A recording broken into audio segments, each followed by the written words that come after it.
I thought long and hard about what fact to do for this week, but in the end, I couldn't miss doing this one. Today, our fact of the day is going to be the story of the worst industrial accident in American history. And it's a story that happened right here in Texas and directly affected my family. This is the story of the Texas City disaster. Let's set the scene.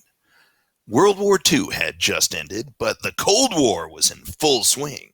America and the Soviet Union weren't actually fighting one another, but they did expect pretty much every country in the world to either be on Team America or Team USSR.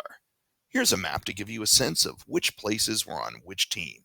Blue countries were allied with the United States, red countries with the Soviet Union, but our story is going to jump off from one specific American ally, France. France had been hit hard by World War II. I mean, really, really hard.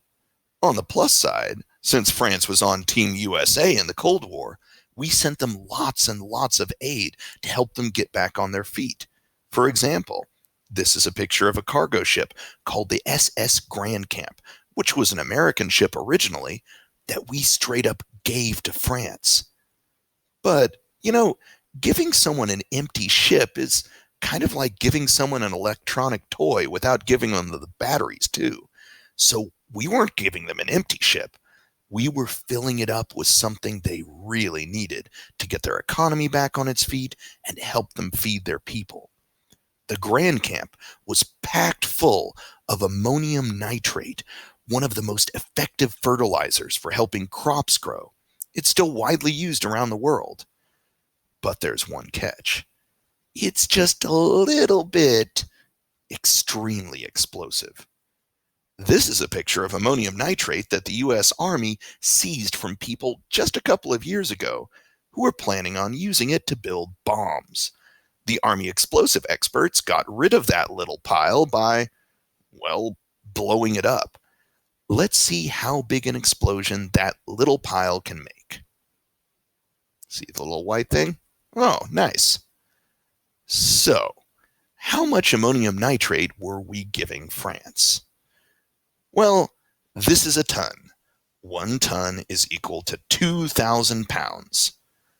In order to help out France, 2,200 tons, or about 4.5 million pounds of that stuff, was packed away on the SS Grand Camp.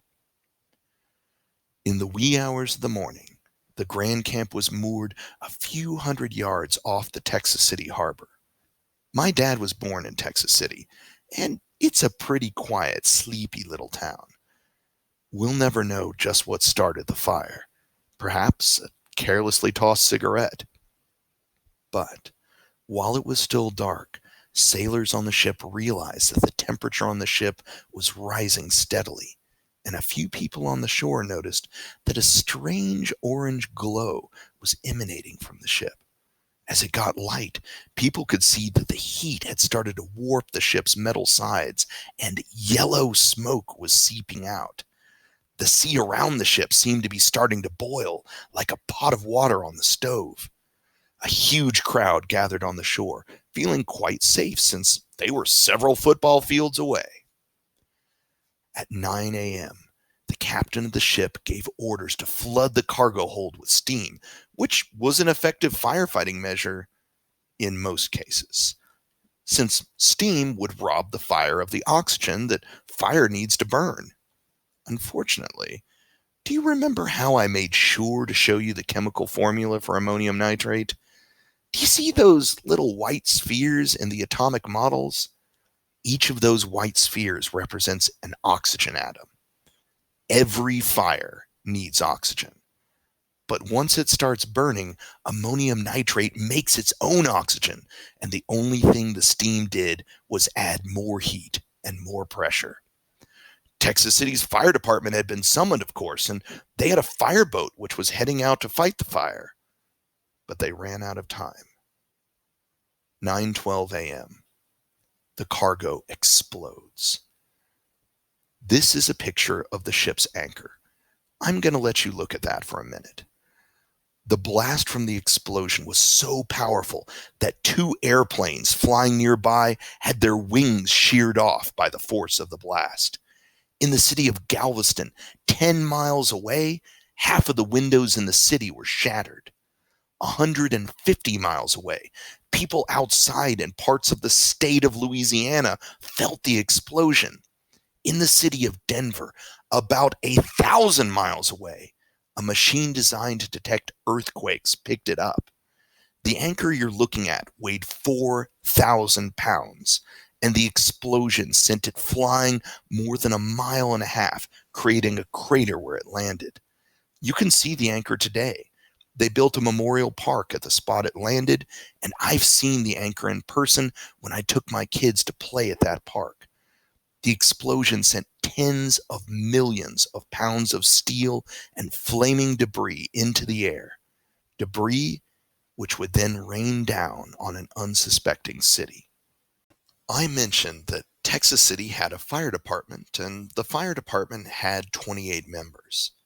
Unfortunately, the fire department had already been summoned to fight the fire on the ship, and 27 of those firefighters died in the initial blast, leaving a city covered in flaming wreckage with a single living firefighter. Every window in every car and every building was gone. Many buildings were reduced to twisted skeletons, and many other buildings simply collapsed in on themselves. Cars were thrown into the air, often landing on other cars. This is the remains of a rubber factory which had made tires for the U.S. Army during World War II. Even worse, a local oil refinery was set ablaze, pouring oily black smoke thousands of feet into the air. But Texas City wasn't even done with explosions.